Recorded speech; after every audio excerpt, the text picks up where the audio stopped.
ಉಡುಪಿ ಜಿಲ್ಲೆಯ ಬೈಂದೂರು ತಾಲೂಕಿನ doctor B R. Ambedkar ಮಹಿಳಾ ಸಂಘದ ವತಿಯಿಂದ ಬಾಬಾ ಸಾಹೇಬ್ ಅಂಬೇಡ್ಕರ್ ಅವರ 135ನೇ ಜಯಂತಿ ಮತ್ತು ಸಂಘದ 16ನೆಯ ವಾರ್ಷಿಕೋತ್ಸವ ಕಾರ್ಯಕ್ರಮವು ಜರುಗಿತು.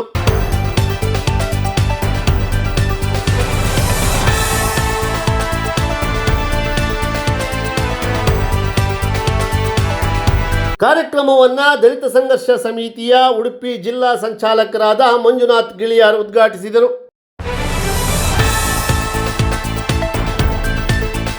ಯಕ್ಷಗಾನ ಗುರು ಗಣೇಶ್ ದೇವಾಡಿಗ ಉಪ್ಪುಂದ ಅವರಿಗೆ ಗುರುವಂದನೆ ಸಲ್ಲಿಸಲಾಯಿತು. ಕ್ರೀಡಾಪಟು ಅಮಿತ್ ಅವರನ್ನ ಸನ್ಮಾನಿಸಲಾಯಿತು. ಪ್ರೌಢಶಾಲಾ ವಿದ್ಯಾರ್ಥಿಗಳಿಗೆ ವಿದ್ಯಾರ್ಥಿ ವೇತನ ವಿತರಿಸಲಾಯಿತು.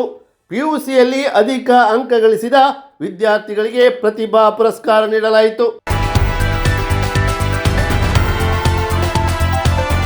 Doctor B R. ಅಂಬೇಡ್ಕರ್ ಮಹಿಳಾ ಸಂಘದ ಅಧ್ಯಕ್ಷೆ ಸುಶೀಲಾ ರಮೇಶ್ ಅಧ್ಯಕ್ಷತೆ ವಹಿಸಿದ್ದರು. ಪಟ್ಟಣ ಪಂಚಾಯತ್ ಪದ ನಿಮಿತ್ತ ಸದಸ್ಯರಾದ ನಾಗರಾಜ ಶೆಟ್ಟಿ ನಾಕಟ್ಟೆ, ಡಾಕ್ಟರ್ ರೂಪಶ್ರೀ, ಜಯರಾಮ್ ಎಸ್, ಮಹಿಳಾ ಒಕ್ಕೂಟದ ತಾಲೂಕು ಸಮಿತಿಯ ಗೀತಾ ಸುರೇಶ್ ಕುಮಾರ್, ಶಿವರಾಜ್ ಬೈಂದೂರು, ವಿನಯ, ನಾಗಮ್ಮ, ರೇಣುಕಾ, ಚೈತ್ರ ಸತೀಶ್ ಹಾಗೂ ಶಕೀಲಾ ಮುಂತಾದವರು ಉಪಸ್ಥಿತರಿದ್ದರು. ಕಾರ್ಯಕ್ರಮದ ಕೊನೆಯಲ್ಲಿ ಯಕ್ಷ ಮಕ್ಕಳ ಮೇಳದಿಂದ ಯಕ್ಷಗಾನ ಪ್ರದರ್ಶನಗೊಂಡಿತು.